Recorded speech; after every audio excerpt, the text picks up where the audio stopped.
Hello, welcome back to our channel. Thank you for stopping by again. In this video, I am going to try out what I saw on some of the nail chat rooms, as I like to call them. It's a little hack where people said you can use like Elmer's glue or regular glue as a peel base instead of using a real peel base. So I will get through the majority of the video. I will share my afterthoughts more towards the end of the video and how I feel it turned out. So I am going to just put a little bit of glue in a little plastic container and paint it on my nails as I would any other nail polish and let that dry. It did take about probably 5 minutes to dry, so give it a little bit of time. Don't try to paint right over it. I think it'll start smearing everywhere. So definitely about 5 minutes to dry, and then you can go and dip as usual. I have never used a regular peel base before, so it'll be interesting when I try an actual peel base in the future. I know Sparkle & Co. has a couple, UNT has one, or UNT, however you say that, and I would like to try them out just to see how they work. I think as I'm making more nail videos more frequently, it would be nice to not have to soak off as much. I have heard of nail guards. If anyone wants to let me know, comment down below if you've ever tried them. I also haven't tried those either, and I'm curious to try those out. So I will finish up my second hand and I will get right into my dip manicure.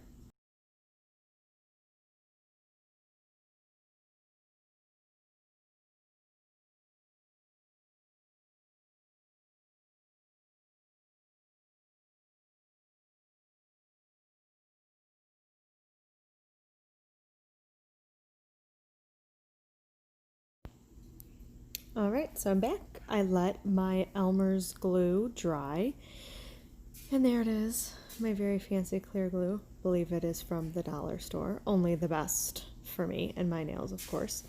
I am still almost out of my base liquid, so I figured I would again put it in the top of the container so I can at least use it. I don't want to waste any of that precious base, so I dumped, I think, maybe 5 drops, and 5 drops did my whole hand. So just for a frame of reference, you really don't need that much base when you're doing your nails, which is nice to know.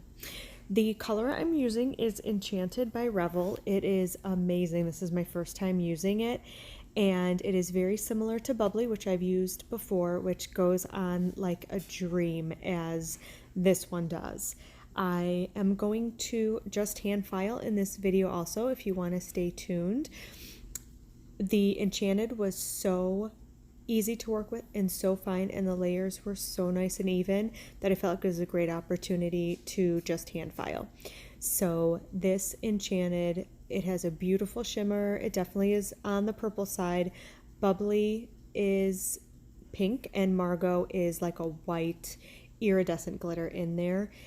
This one is the purplish glitter, and it is so nice. I typically don't like very see-through nails, so 2 dips, I usually don't do 2 dips anyways, but 2 dips was definitely not opaque enough, so I ended up doing 3 with this one, and 3 coats was still nice and thin on all of my nails. So stay tuned. I will let you chill for a bit, watch my standard dip application, and then come back in for hand filing.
Alright, so I have all of my nails dipped, activated, and it is time to hand file. So I'm going to start with my actual file. I will do my buffing block last. I'm just going to shape my nails, clean them up a little bit on the sides. Not that I had a whole lot of bulk with this color, I didn't, but you always lose some shape and some crispness when you dip. It just gets a little bit not as tight as you want it.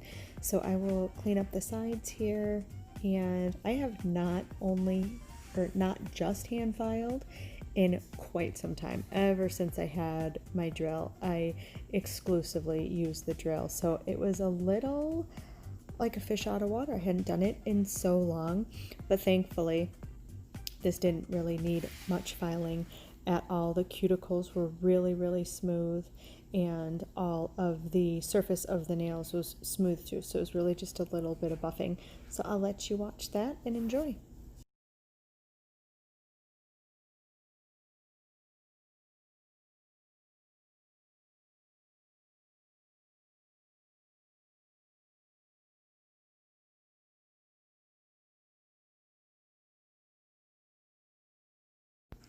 And I will go in with my buffing block here and smooth out the surface of the nail. I'm going to turn my finger sideways and just show you how thin that dip is. It is just so smooth. Like I said, hardly needs any buffing at all.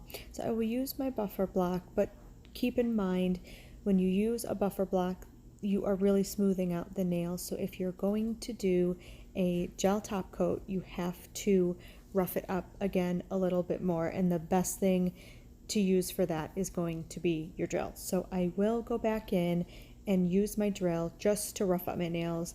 The buffing block did a great job. I definitely didn't need the drill to do the filing and the shaping. It is strictly just to rough up the surface so my gel has something to stick to. You always need a slightly rougher surface for the gel. If you're using a dip top coat, you want to do this process and use actually the softest side of the buffing block, so your dip top coat goes on really, really smooth.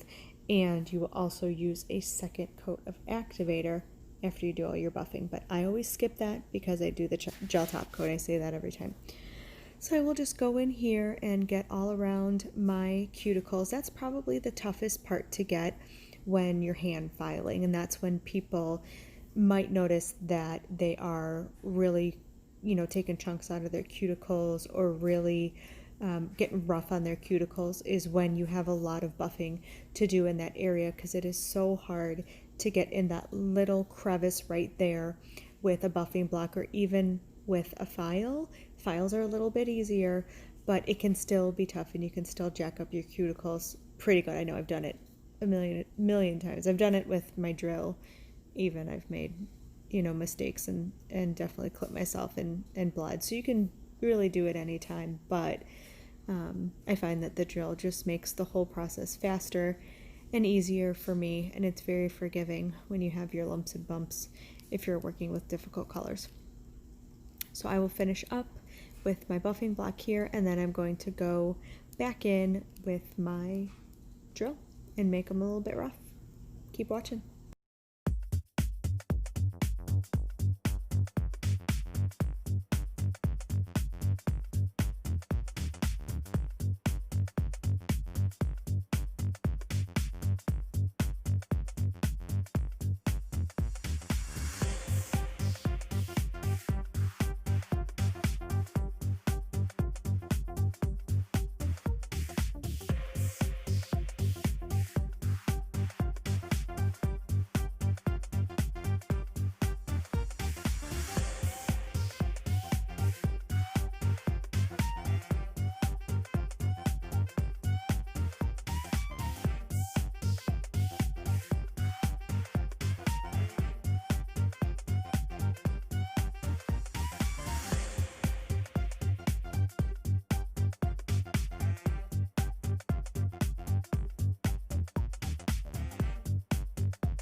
All right, so final thoughts on the color and on the Elmer's glue base. So this color is absolutely perfect. Enchanted by Revel. If you like shimmers and sparkles, get it. Get a 1 ounce, get a 2 ounce, get a ton of it. It's beautiful. Goes on smooth, no issues. So nice. Okay, on the Elmer's peel base, I would definitely not do it again. So the application was fine. Putting dip base on top of it was fine. Powder, everything like that. Most of my nails hardened really well. That pointer didn't though. I don't know if I didn't put enough activator on it. I don't think that was the issue. Could have been, but I don't believe it was. It was still really flimsy and it didn't have that, clinky sound when I went to go tap on it. And right after this, I went to go take my son to Dollar General to get some goodies because he had his tooth pulled and he can't have like chewy stuff like Skittles. So he's like, Mom, I want special snacks. So he suckered me in and I got him special snacks. When I was shutting my door, right at the corner where like my nail meets my skin, right at the side of my nail, cracked, and I don't think the whole nail cracked right then, but it definitely gave a huge chunk, and that was maybe 30 minutes after I had done these nails. So for me, I don't think the durability is there. I think maybe I am a little bit rougher on my hands, even though I don't think I'm that tough. I'm a nurse and I work at, like at my desk. I work from home for the most part, so I don't do crazy stuff like a lot of hand washing, or I'm not a server or anything like that. But I don't think this would stand up. And I did come home and try to start getting the peel base off, and I started to kind of pull up the nails, and it was really easy to like pop them off. So for me, I don't think it was a good, a good use for me. But look at that color. And I should have known I was in trouble when right here I thought to myself, this is like the best manicure I've ever done. It was so easy. I just should have known. I was doomed right at that point because I popped them all off. I like scraped them off, and they did finally come off, but not without damage to my nail, to the point where some of them actually did end up breaking and I had to put coffee filter tips on them. But I went right back and I put Enchanted right back on my nails just because it was so pretty. So now I have 3 coffee filter tips, sadly. So I just feel like the damage that was caused by taking them off for me just wasn't worth it. I really, really like my long nails, and I didn't really want to lose them. So that's my story. Until next time, like and subscribe. See you soon. Bye.